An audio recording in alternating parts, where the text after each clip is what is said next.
Pero yan, beta na yan. Depende kasi ito, PR52 eh. Ito, PR60. Yung mga ano na kasi ito, nakatago na yung mga wire niyan. Mga naka-internal na yan, wala kang makikitang wire dyan. Pero yung beta to maganda na yan. Ito, gravel bike na yung bakit sa Tosik. Hello, what's up mga kasolo? Magandang araw po sa inyong lahat. And for today's video mga kasolo ay pupuntahan natin yung napanood natin sa Facebook na may murang bilihan daw sa Antipolo na murang bilihan ng bisikleta. Ayan, so pupuntahan natin yan at titignan natin kung mura nga ba. Ayun, so sa mga hindi pa nakapag-follow dito sa aking Facebook page, please paki-follow naman po ang aking Facebook page.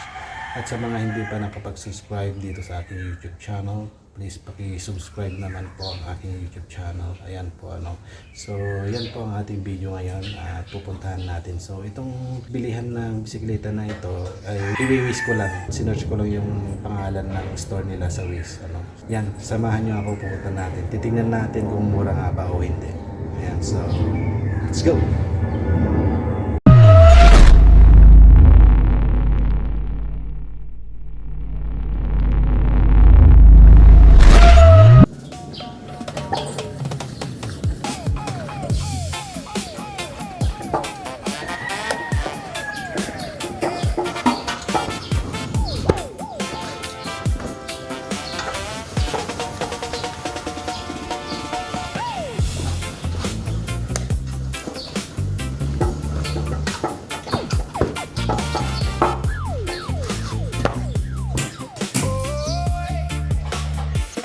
Umiikot ang gulong sa pagitan ng ulan.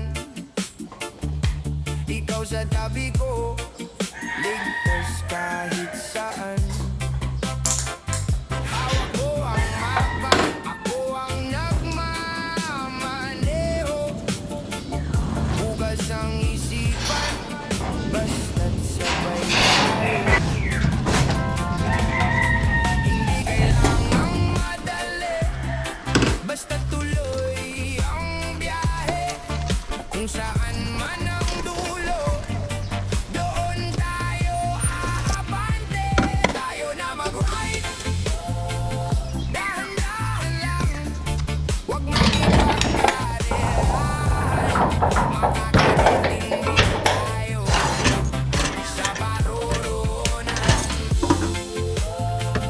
Tayo na mag-ride, dahan-dahan lang. So, i-wish na natin yung lugar kung malapit na tayo kasi ano lang daw yun eh. Lagpas pa ng ng Inares doon sa Antipolo. So, siyempre aram naman natin yung Inares. So, mamaya na tayo mag-wish.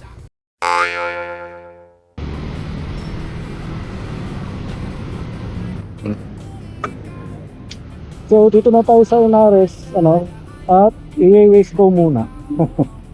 Gary, ito lumabas agad, Gary's Bodega Bike Shop.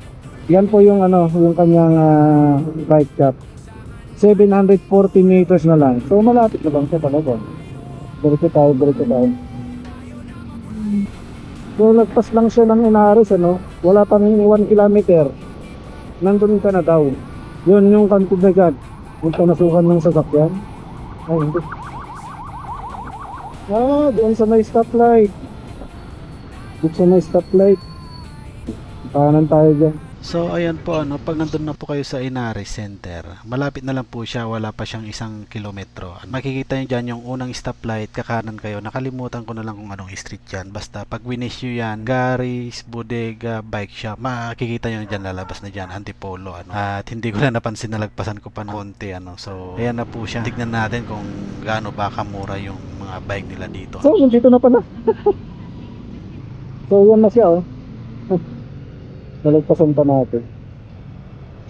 So ito na Gary's Bodega Bike Shop. Lapit na lang pala dun sa may highway. Parang pagpasok mo pa lang. So tatanggalin ko daw ang helmet ko.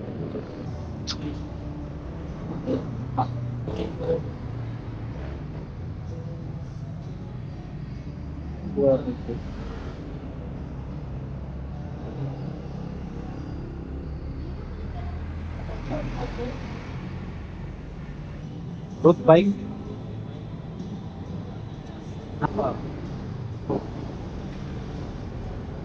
Gravel bike, mayroon din. Magkano yung pinakamababa na gravel bike? Hindi magkano ito ako. Ah, 10.5.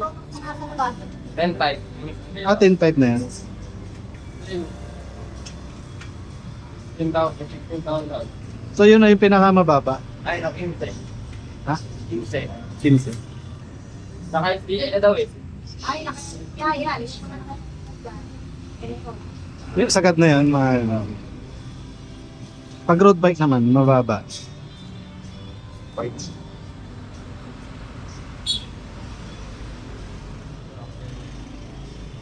Dati guys, ito walang preso. Okay, SDI. Oh, Max. Kano ba ito? Ha? 11,000.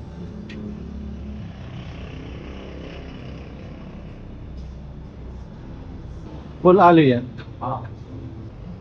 Ay, yung mga presyo no, hindi na wala nang ano yun, bawas-bawas yun. Mga nakalis. Fix na yan. Nakalist na. Wala, just 500. Hindi yung pinakamababa. Sabi mo kanina, na gravel. Ay, yung pinakamababa. Oo. Yan, 3,000 yung nakasabi. Ang kailangan. Hindi, yung hindi ka gano'n, yung naka... Ay, lang. Beta. Magkano yan? Wala pa kasi ako masyadong ano sa bike eh. Ano, Ang SDN yan, mga sakali. magkano yan? 15,000. 15 sakto. Eh, magana yan. Magana rin naman yan. Hindi na siya ganun kabigat. Kasi alloy frame na yan. Tapos naka ano ba yan? 1 by? Oo, naka 1. Anong size niyan? Anong size niyan? Yan mo, parang 50 yata yan eh. Ah, ha? Ah, 48. 48. Wala namang ano sa size man kung sa presyo, no? Oo, wala naman. Ganda yan, beta na yan. 15. Beta. Mas mahal pala yung Pro Max. Kasi ano na to eh. Depende kasi ito, PR50 to eh. So, sa pangako mas mahal, ito PR60. Yung mga ano na kasi ito, nakatago na yung mga wire niyan. Mga naka-internal na yan, wala kang makikita ang wire dyan. May kita mo na, dito na sa dulo. Ah. Pero yung beta to, maganda na yan. Ito pa, may malaki pa akong ano.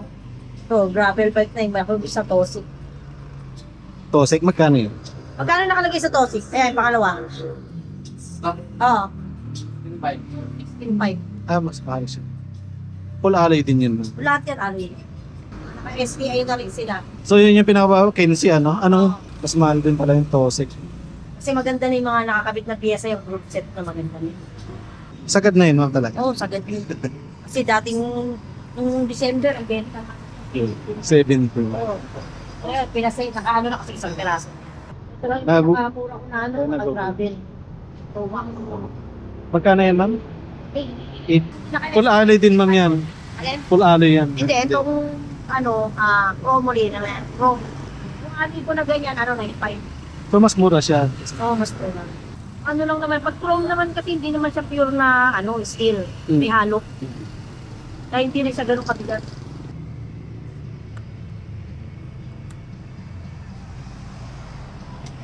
Break ka pa na.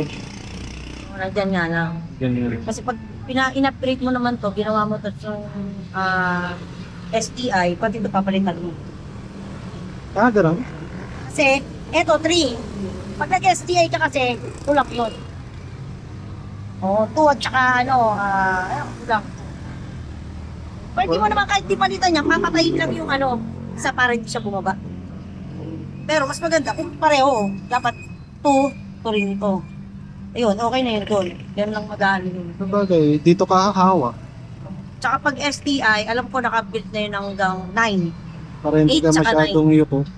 Pati yun, yung Gagana. pati sprocket nun, papalitan mo. Ang ayoko lang din minsan, hindi siya malinis tignan. Pag mag-ship ka, lilipat mo pa yung kamay mo, di ba? Mm. Yung kasi pitik-pitik na lang. Ito, yan. Ito. Tapos kung saan mo ilalagay yung GPS mo. Oo. Yun naman, may isa pa ganito, no? Dito, ano? Ah, yung mga Lalagyan. Parang nakaganon yun eh. May napipiling ganon eh. Five. Oh, yung beta, sir. Ako, saan ka? Maganda yung beta na yun.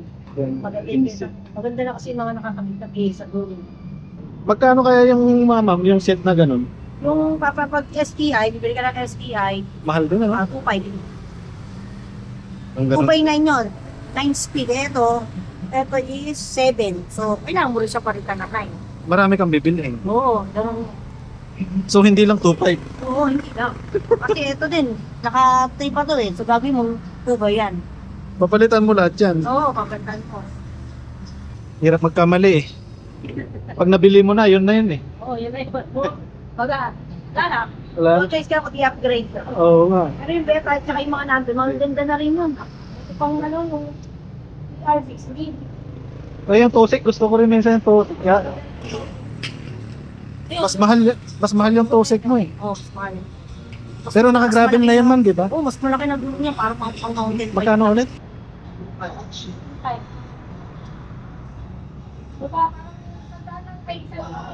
1,000 lang. Yung Tosik ma'am, may mga kulay ka? Wala, yan lang available. Anong kulay yun? Black. Ah, black. Oh, black. Nakita ko yung puti, ang ganda.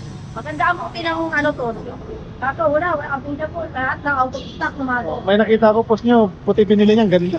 Tosik. Maganda yun. Maganda yun. Osip na yun. Mountain bike yata yun eh. Hindi ma'am, parang road bike yata. Kulay white. Road bike, gravel bike. Tosik na white. Ang ganda eh. Yun, nakita ko nga yun, kaya sabi ko puntahan ko nga to. Wala na yun. Baka yun. Dito nakalagay yun. Hanap kami ng gano'n. Wala. Ang available lang ni Tosik ay mismo si Tosik na kausap namin. Wala talaga out of stock. Ang available niya lang, meron silang gano'n pero naka-rim brake. Hindi siya naka-disc brake. Kaso wala nang bawas yun. Yan. Hindi, yung Tosik. Magdelet pa ng mga ano na lang. Bawal. Tapos may mga kasama ng helmet yan. Helmet, helmet.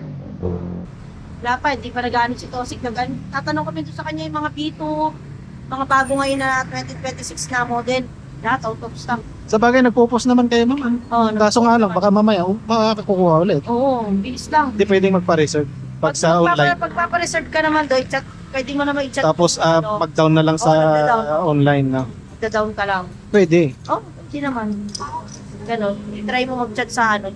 Ipo-post nyo pag may bagong dating. O pag may bago kami, pinupost namin yun. Oo. At least pagkikita ko pag may Oo. post kayo. Kasi wala akong idea pa sa ano eh. Mga road bike nyo. Kaya mabuti yung sinasabi nila yung tutorial. So yun lang ma'am pag ano. Kala ko nga malayo, dito lang pala pag ano lang pala ng highway. Pero malapit na, kaya may parking mga eh. Pwede mga parking. Sige po ma'am, salamat Yeah, po. thank you din. So ayan mga kasolo, narinig nyo naman yung usapan namin ni ma'am about sa mga bike at hinahanap nga natin is road bike or gravel bike. Kaya yun lang po yung tinanong natin at narinig nyo naman kung anong presyo ng mga sinabi na. So ako po ay wala pa po ako masyadong alam tungkol sa mga bisikleta kaya yun, paki-comment nyo naman mga kasolo kung yung price ba ng mga bike na tinanong ko or sinabi nila ay mura nga ba o tama lang o hindi sa pagkakaalam ko or dahil sa mga nakikita natin sa online yung mga presyo ng mga pinupost na mga vlogger is parang ano lang naman sila, parang pare-parehas lang or kung hindi man parehas hindi sila nagkakalayo sa presyo so paki-comment naman po kung yung beta nila na worth 15,000 ay mura na nga ba, kung hindi ko alam kung anong beta yon kasi may number na sinasabi at yung Tosik na 15,500 at yung Pro Max na 16,000 at may mas mahal pa daw sabi ni ma'am. So marami silang klase ng Pro Max. Ang natitipuhan natin yung pormahan lang bisikleta, yung Tosik maganda yung pormahan niya lalo na yung white Nakapagtanong na rin tayo sa iba, hindi sila parehas ang presyo pero magkaiba sila ng aspect Parang yung unang tinanong ko hindi siya full alloy kaya mas mura siya. Yun ang diferensya kasi ng mga bisikleta about sa presyo kasi may time na hindi sila parehas ng mga nakalagay na parts. So yun yan, paki-comment po mga kasolo kung saan ba, kung may alam din ba kayo na murang bilihan ng bisikleta at try nating puntahan kung malapit lang din naman sa atin at makapagtanong-tanong tayo about sa road bike or gravel bike. So yan, so kaya yun lang po yung tinanong natin, dalawang bisikleta So yun mga kasolo, paki-comment naman, mura lang ba yung presyo nila or tama lang. Yon. So, ayun mga kasolo, hanggang dito na lang po ang aking video at maraming salamat po. Kung hindi pa kayo nakapag-follow sa aking Facebook page, please paki-follow naman po ang aking Facebook page at paki-subscribe na rin po ang ating YouTube channel mga kasolo. At yun, maraming salamat mga kasolo. Magandang araw po sa ating lahat at stay safe, ride safe. Yun, God bless. Ciao. Peace out.